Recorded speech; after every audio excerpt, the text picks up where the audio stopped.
Well, welcome to the Business Spotlight series. My name is Tanner O'Brien. I'm a senior partner here at ActionCOACH in Central Texas. And today I'm sitting down with Christian Goy, who is the founder of Oeko. And excited to be jumping into several bits of conversation from entrepreneurship to business building to just kind of your journey overall. So, Christian, thank you so much for taking the time. And let's just start with a little bit of background. If you would share, maybe the 10,000 foot view of your background. Looking over some of the notes and such I've got here, sounds like you've got a pretty exciting background that's a little bit unique. Looking forward to kind of getting into that. But if you want to give us just 10,000 foot view of your background and tell us a little bit about the business and what it does. Yeah. Thanks, Tanner. Great to be here. Greatly appreciate it. Thanks for the invite. It's always great to have partners like you to help entrepreneurs, small business owners to be promoted. So good to be here. Thank you for that. Bird's eye view. I mean, 10,000 former professional athletes turned advertising executive. Early on, worked in advertising for numerous years. Kind of cut my chops there. Started the company out of necessity. I was a strategist, primarily focusing on consumers and their behavior, how they operate, how they think, why they make the decision that they do. Saw a gap there that there was no true clarity of why people behave in the way they do. Started the behavioral science lab with way smarter people than I am, who with them designed a research methodology that enabled us to decipher how people make choices in life based on the behavioral economics schematics. Work with companies around the globe, Fortune 10, Fortune 100, Fortune 500, which was very exciting for numerous years. And then got a little bit burned out, took a step back, trying to configure what I want to do next. Helped a friend of mine kind of help his startup configure where they sit in the world from a marketing perspective. Started a new company. It's called Umino now, where we design healthy ingredients for the gut. That's all natural based. So super excited there. Not unfortunately, I had to give the reins to my business partner, who is much better at this than I am. So I let him run the business. I sit in the back, and if he needs help, I'm there. And out of that, I started the company. It's called Oeko, where we help entrepreneurs, small businesses, large business, try to figure out what a new product might be that's based on behavioral science again and behavioral design. So really get to the essence of how humans behave and how they want to do things in life. And that's primarily focusing on environmental friendly and social good companies. That's where we are, 10,000 foot view. Very cool. So many questions I'd love to ask about kind of the journey and everything else, but let's start with, I want to kind of narrow in on the business a little bit first, and then we'll kind of zoom out to the journey, some of the pieces in your background. I always like to just kind of set the stage for the viewers, and we have the opportunity to chat with so many different types of businesses and business owners and things like that on the show. And we've got anywhere from the mom and pop shop to startups to tech companies to all across the board in terms of some of the conversations we've had. So I always like to just set the stage. Generally speaking, kind of what does ownership structure look like for this particular business? You mentioned previously having another business that you've got a business partner in. So I'm curious for Oeko, is it are you the sole founder of it? Do you have another business partner that's also kind of working within the business that you synergize with? Is it something that you've taken on outside investors and grown that way? What just generally speaking, how's that started to play out for you in your business? Yeah, it's brand new. So I'm the founder. Currently, I'm the only true employee. I outsource most of some of the additional tasks to either freelancers that I'm close contact with, former business partners, or other organizations who do some of the research. That keeps the overhead extremely low, which is nice. Makes it simple and easy, kind of from a managerial standpoint. Having managed people, which is great, and it's fun. It's good to have a team, but starting out, you want to keep, the expenses as low as possible. So that's where we are today. Excellent. I love it. I always like to ask kind of generally what's your role within the company. Being newer, being a newer business, my guess is you're wearing like every single hat in the business at this point. So maybe I'll shift the question a little bit to Yeah. you had mentioned another business where you kind of handed over the reins to a business partner. Mhm. Yeah. When you look at the different like hats that you get to wear within a business, are there any that you absolutely love doing? And are there like one or two hats that you're like, I'm as soon as I can hand this one off to somebody else, this is the first one to go? Yeah. Yeah. Having run now multiple businesses, I know my strengths and I know my weaknesses. And the key is always to hire folks who are way smarter than you to thrive and get better at what you do. So, I'm good at finance, but if there's someone smarter than me in finance, please take over the reins as immediately, right? Do your thing. That's you. Uh, Operational, I'm good at operating stuff, but it's not my forte. It doesn't get me Google and Gaga. So I let people take over that. If it's high level strategic, really excited about that. Driving the business, understanding the ins and outs, is really my forte, and coming up with the solution that drive demand. That's kind of what I'm get excited about. On the marketing side, having been in that space for a very long time, it gets me excited. But since marketing has grown so vast and there's so much intricacy from an acquisition standpoint, I like to work with experts in that. I have a high level point of view. I know what strategy needs to be done, but when it comes to the execution, there are other folks who are way smarter than I am. Mm. I think that's a really powerful point. So let's like pause and touch on that topic for a minute Mhm. because I do like to ask some questions around marketing in general because it's one of those areas for Yep. many business owners out there. It's vital to every business, but isn't always the one that's just a natural fit. Pick up and able to figure it all out. Especially today, there's Mhm. so many different avenues within it that it's hard to be a specialist in everything that needs to be done marketing wise. So Yeah. I'm curious when you look at look at your current business, look at businesses you've been in the past, given your experience and expertise, kind of what is or Mhm. has been your approach or philosophy behind just marketing as a whole business unit? Yeah. So there's different things, right? So my coming from the space I came from, the behavioral science space, why people do make the decision that they make about buying products is understanding what's really the true utility of your business. Like, what do you offer to the end consumer? What makes you unique and what is different? But more importantly, what is utility for the other end? You can be as phenomenal and future thinking, and it might get you Google and Gaga because it's the best slice of bread you ever produced. But if it doesn't have utility for the end user, nobody cares. So I think a lot of companies, a lot of product owners make make the mistake of thinking their stuff is better than anything else, but the consumer might think differently. So really understanding what drives the consumer in the first place and who is that consumer, and be very niche about it, right? Don't think about you have to sell to everyone and everyone under the sun. Find the ones that really love you and why they love you, and understand where they sit and why they purchase, and then go in deep there and really drive the message to them. And from there, you can expand, add additional products and services, that they might need, or other ancillary consumer segments might need. But focus first. I think a lot of startups, a lot of small business owners think they have to sell to everyone, and that's the biggest mistake they can make. And what is very interesting, I'm talking with some of my clients about it, is that start very narrow. And they're like, well, no, no, narrow is too small. And you're like, no, no, narrow gets big very fast. And it's so simple. Like, for example, I'm an electrician, let's say electrician, right? I'm an electrician, and you want to be an electrician for everyone. It's like, no, be very centered. What you're an electrician for? Well, let's take solar. You're an electrician just for solar installation. And if you're just an electrician for solar installation, the market becomes very big all of a sudden. House owners, repairs, installation, government buildings, etc. So keep it very narrow, keep it very close, and from there, find your perspective and make it extremely good.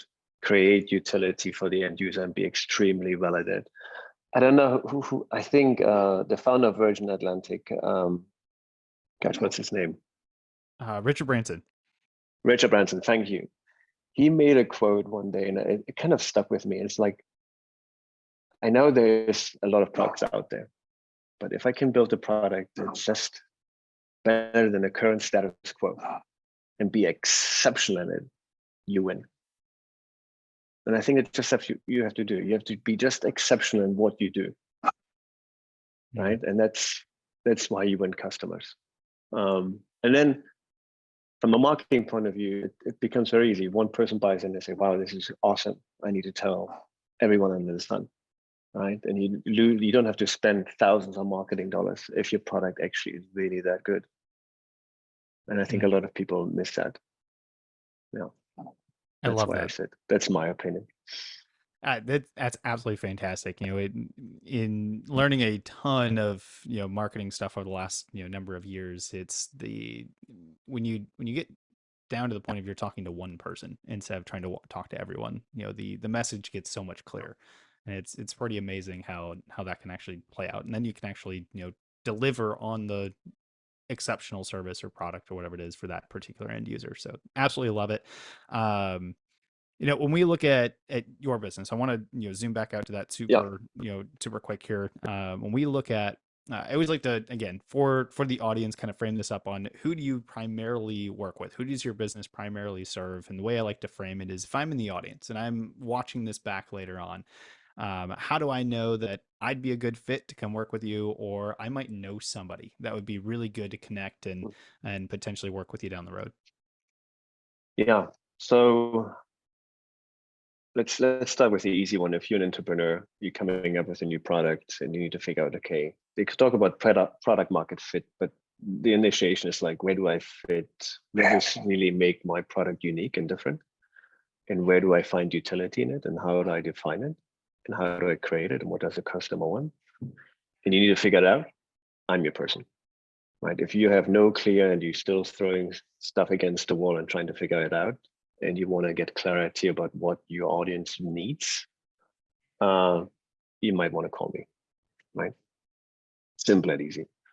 If you're an established company and you're trying to develop a new product and you're trying to figure out, okay, what is the iteration of the next thing and how does it need to be developed and what is the utility that we need to provide, I'm your person.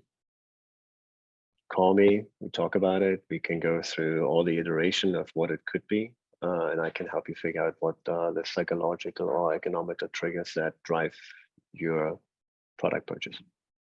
Beautiful. That's the end of it. And more importantly, if you're, a positive social or environmental driven company, that's what I focus on. I think you might have seen it. I help good people do more good.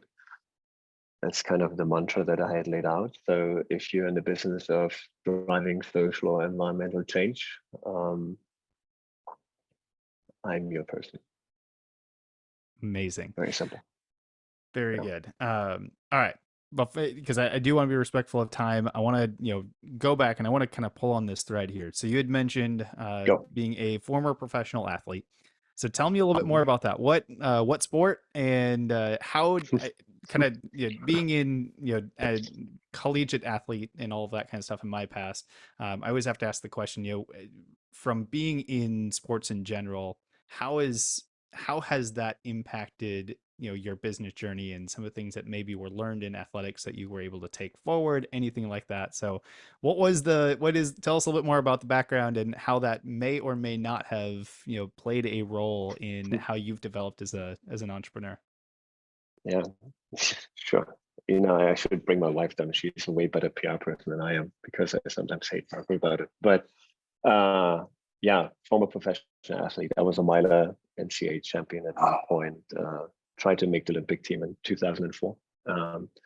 Missed it by a fraction. Had an injury right before the trials, and that was kind of the end of the career. That hurts you psychologically, and I don't know how much it actually hurt, but yeah, it was tough. I couldn't watch track and field for a very long time, which I now enjoy again. But yeah, it was heartbreaking because you train for so long, for so many years. I mean, almost like a decade to that point where you're like, okay, you're on that echelon, that pinnacle of being the best, and then it cracks. Mm. But what you take away from it is you always talk about perseverance, and times get tough and you just work through it. And as an athlete, you have this every day, right? Not every day is hunky-dory. You have to get up at 6, at 5 for the first practice. You have to be back again at 2 for the second practice, and your body is just drained and exhausted, and you feel like, oh my God, why I'm doing that? But you remind yourself the goal is the Olympics, right? And you just tough it out, and you listen very closely to your body. And just taking these two things, you take that into the business world, that not every day is awesome. I mean, when I first started out, looking at spreadsheet was not exciting. And there was no excitement the next day and excitement the next day. And you ask yourself, what the hell am I doing here? Is this really what I want to pursue? And why am I here? And I was fortunate that I worked with extremely great people, and they were very good at providing purpose, right? Where you can lean against. And it wasn't just making money, it was really about the difference that you make. And I think I carried that forward in all the business that I started, that it has to have purpose, because otherwise you lose threat, because you get grinded by, oh, I want to make money, but money at some point is not strong enough as a driver. So taking that of having that purpose and that North Star for yourself, that you're okay to wake up at 5 or 6 or 4, and then listen to your body. Your body gets exhausted, and being very clear, like when you're exhausted, it's okay to take a break, even as a professional. Take a time out, listen to it, and be very clear, like, hey, I'm done. Because if you're not functioning 100%, you can't be at the top of your game. And I think a lot of professionals make that mistake and learn the hard way by either getting sick or being burned out. I mean, I've been through it, and I can give everyone the advice to just be like a professional athlete. Listen, and when it's the time to say it's time for a break, then take that one week, 2 week, whatever is necessary. Don't grind it through, because you don't get anything out of it. So that's two small things that I took from being a professional athlete, and there's probably more. I love that. I mean, that is, I think back to, just early athletics for me, and it was more is better. Always just keep pushing, and not, having that moment of just listen to the body and be able to take a break when required. And, that recovery is actually really good. And that translates 100% into, we go all the time as hard as possible as entrepreneurs. And how do you know when to just take that moment and listen and say, all right, it's time to just pull back for a second, recover, let the brain kind of recover a little bit, and then we can look at things, a little bit more clearly. So, love that. Yeah, it's tough, right? I mean, especially through the pandemic, I think we all have been through it, right? Where you're like, man, let's grind. And while we're at home, we can work so much more, so much longer. But yeah, it comes with a bill at the end of the day. Yeah, good point. Absolutely. So I'd love to, as we wrap up here, just hit a couple rapid fire questions, kind of quick little nuggets for the audience. So we'll go kind of top head answers for each of these here, kind of best of our ability. I know we could probably go deep on a couple, but quick answers for these. Sure. First one here is, Christian, when you look at kind of your journey, what would you say is your key to success? My wife. Yeah, I people, surround yourself with extremely great people. People make places. I learned that very early on in my career, starting in college, but people make all the difference. If you surround yourself with good ones, you can lean on them, you can ask them questions, you can cry on their shoulders, whatever is necessary. But that makes it all. People, good people. That's fantastic. What's one piece of advice you would give to other entrepreneurs?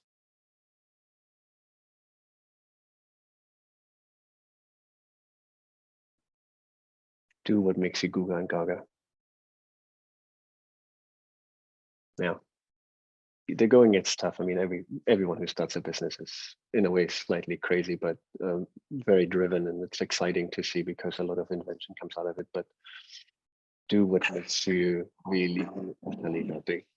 Like if you find something like you want to change the world and you think that's it, then go. Excellent. Don't go in for business for making money. And I apologize. Come here, buddy. Come here. All good. Yeah. For the camera. Come on, all good. I love it. Extra guest. It's beautiful. Yeah, yeah. Here we go. Final rapid fire question for you. What's Yeah, one book that you've either read very recently or you're currently reading? designing your life. If you're in the business and you're looking, designing your life, one of the best books. Any person who's out there struggling, trying to figure out what's next, am I in the right space? Read it, immerse yourself in it, do the exercise. It's super helpful for anyone who's starting out, who has been in business forever, is in a midlife crisis. It's awesome. Excellent. Love the recommendation. Before we wrap on our final question of the day, for those that are interested, that want to connect with you, that want to learn more about your journey, that want to learn more about the business, potentially do some work with you down the road, where can we advise them to go for more information? Yeah, great. And I suck at promoting myself apparently. Yeah, go to Christian at oeko.life. Very simple. It's Christian at oeko.life. Very simple. Perfect. I will make sure to put that in the description below. And as we wrap up here, I always like to end on one final question. That question is simply this: what is most inspiring to you today? The possibilities.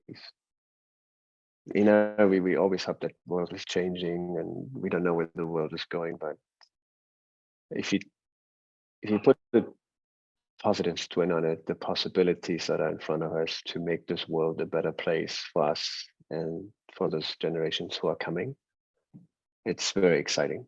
I know there's a lot of stuff going on and it's mostly not probably good, but there's a lot of other stuff which is really exciting and great. And I think we just need to lean into that because it makes, number one, it makes us happy, but at the same time, it can make so many others live more prosperous and better than we are today. Beautiful. Christian, I want to say thank you again for taking the time to be here today. I know we could probably be chatting for hours if we really wanted Oh to yeah, and dive into ours, things, but yes. I appreciate this tremendously, and thank you for providing some of your knowledge and your journey here for our audience and having the conversation. So thank you. No, Taylor, thank you. Super grateful for the opportunity here. It's always exciting to talk folks that really help to educate others. So it's great to get to know you. Hope we can do this more often. Looking forward for further conversations, and thanks again.